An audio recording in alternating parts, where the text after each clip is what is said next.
For the past few months, I've been reviewing every Doctor Who story starring the Sixth Doctor, Colin Baker. It was not one of the best eras of the show, but Colin Baker did eventually get to show his talents in the Big Finish audio dramas. To date, he's appeared in over 150 of them. I've been listening to the run of stories featuring Maggie Stables as Evelyn Smythe, as it has a distinct beginning, middle and end. And most of the stories are a lot better than any of the Sixth Doctor's adventures from the 1980s. First up, we have The Marianne Conspiracy by Jacqueline Rayner, in which the Doctor recruits his new companion, a history lecturer in her mid-50s, and takes her back to the 16th century. It's a pure historical story, and the writer has clearly done her research.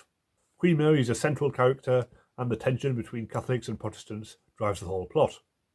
I don't know much about this period of history, but it all feels very authentic.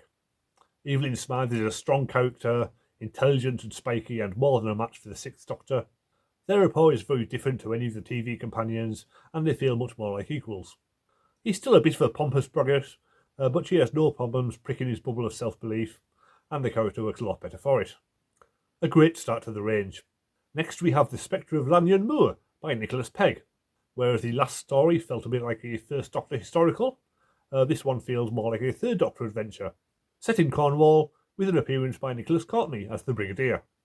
His rapport with the Sixth Doctor feels very natural, as his personality is quite similar to the Third, so they fall back into familiar rhythms. The story has echoes of folk horror, as an archaeological dig unearths ancient aliens who resemble goblins or pixies, and there are several surprising reveals, as supporting characters turn out to be part of the conspiracy. It's an atmospheric production. The bad guy's voice is a bit silly, but that's par for the course, and it's just a good old-fashioned adventure. Next is The Apocalypse Element by Stephen Cole. This feels much more like a familiar Sixth Doctor story, a big sci-fi action adventure, but if anything it's too complicated and is quite hard to follow at times. It's a bit of a prototype for the Time War, with Daleks invading galaxy and using a massive doomsday weapon to blow up an entire galaxy. There's lots of action scenes, particularly effective are the ones where the Daleks come out of their shells and start attacking people like the xenomorphs in Aliens. I don't think they've ever done that on TV, but they definitely should. Lalla Ward is back as Romana, and she has some particularly effective scenes in episode 2, after she's been held captive in a Dalek prison camp for years, but Evelyn doesn't get much to do and kind of fades into the background. It's probably my least favourite story of the run so far. Next up is Blood Tide by Jonathan Morris. This is a celebrity historical, as they meet Charles Darwin in the Galapagos Islands, and Evelyn has a whale of a time getting to know one of her heroes as he formulates the theory of evolution. It's also a Silurian story, setting it in the past where humans are not as technologically advanced, makes them a much bigger threat than usual. They really could have taken over the world at this point without much trouble. And there's a few new ideas in there as well, like the Silurians creating humanity to use as livestock. I'm not sure it matches with any of the other origins of humanity that have been presented in Doctor Who over the decades, but that's not really important. It's a fun story, but nothing essential. Project Twilight by Cavan Scott and Mark Wright is the start of a long story arc for Big Finish. You can tell it's important as Colin Baker sings the Zagreus nursery rhyme 2 years before Zagreus even came out. So clearly they were very much thinking in the long term back then. It's quite a small-scale story, set mostly in a London casino, but it introduces a bunch of characters who all come back later. There are some unexpected twists, so I'll try not to spoil anything. But broadly speaking, the Doctor and Evelyn fall in with a group of characters who've been experimented on by a secret government organisation known as the Forge. They now all have mysterious powers and abilities, and they're being hunted down by the mysterious Nimrod. No relation to the similar character from the X-Men comics.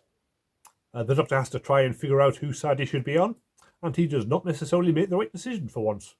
It's a strong start to the arc, but it does have some rather gruesome imagery, so best not to listen to it while you're eating. Jubilee by Robert Shearman was the basis for the Dalek episode in Christopher Eccleston's first season, which does kind of ruin the surprise that the mysterious prisoner turns out to be a Dalek. But the setting and characters are all completely different, so there's a lot of surprises along the way. Again, I'll try not to spoil too much, but basically it's set 100 years after the Doctor helped to stop a Dalek invasion, and now Earth has been taken over by a fascist regime that's almost as bad as the Daleks themselves. Funny how those kind of themes are always relevant. Martin Jarvis plays the President, a much more complex role than his similar part in Vengeance on Voros. Here he's a ruthless dictator who gradually reveals himself to be completely mad. Evelyn bonds with the Dalek in much the same way that Rose later would, and the Doctor has some strong scenes as he has to come to terms with his own legacy. It's definitely one of Big Finish's best stories. You can see why it was adapted for television, and it's even getting a novelisation soon. The Pirate by Jacqueline Rayner is another standout story, but for completely different reasons. This is much more experimental, starting out as a story told by Evelyn to her student Sally, but she is an unreliable narrator and embellishes everything in amusing fashion. The Doctor does the same when he takes over the narration, and it's a witty trail of pirates and treasure maps, with Bill Oddie doing a fun pantomime turn as Pirate King Red Jasper. In Part 3 it even turns into a musical, with parodies of songs by Gilbert and Sullivan, I assume, which are all full of Doctor Who references, so they clearly had a fun time coming up with those. But apart from all the laughs, and there are a lot, there is a serious side as well, as Evelyn is traumatised by the death of a cabin boy, and Sally has her own grief to come to terms with as well. Nicholas Pegg is hilarious as the cowardly captain, and Helen Goldwyn has an enchanting singing voice. It's an absolute gem and highly recommended.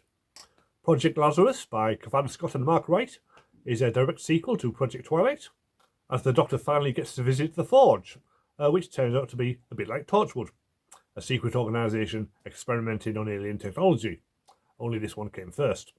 The Lazarus of the title is actually the Doctor, who the Forge experiments on to steal his regeneration ability. Torchwood never thought of doing that. In episode 3, the 7th Doctor shows up, and the two have a nicely antagonistic relationship, as the two of them work together to close a portal that the Forge have created that's in danger of letting an alien race invade Earth. It's really two-part stories stuck together, and both of them could have done with an extra episode. The Doctor and Evelyn's relationship takes a major turning point here, which feels like it needed much more room to be explored. But the performances are excellent all round.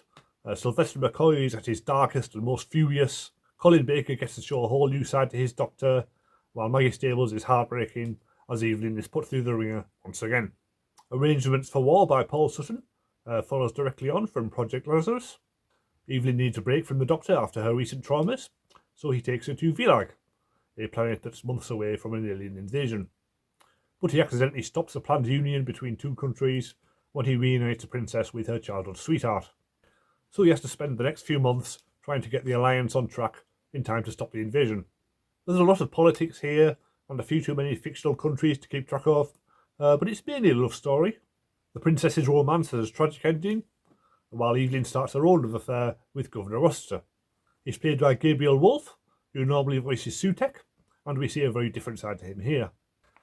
Colin Baker has never been better, apoplectic with rage at the tragic ending, but also showing his softer side when Evelyn comforts him.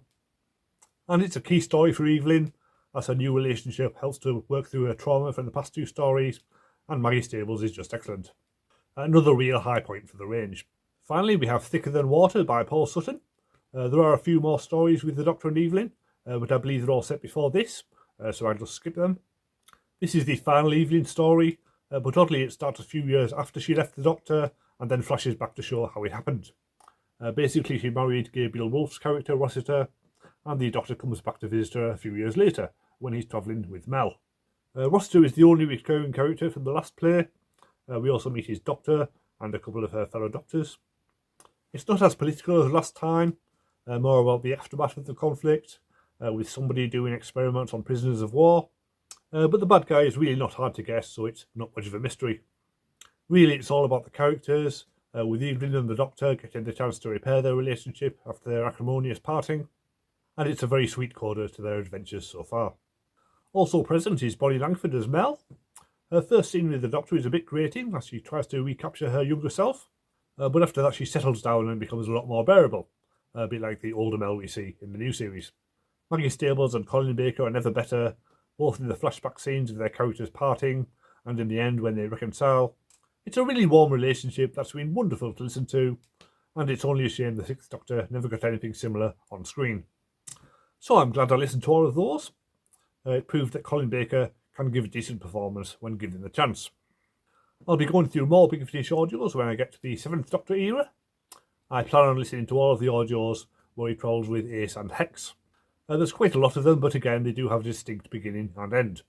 There are also certain story elements that follow on from this run. One of them is specifically mentioned in Thicker Than Water. It might be a spoiler for that range, but for me it was an interesting teaser, pointing me to where to go next. So look out for that video later in the year. Meanwhile, next week I will finish my look through the 6th Doctor era by ranking all of his stories from worst to best, before the new series starts the week after. So press subscribe if you like the sound of that, and I'll see you next time.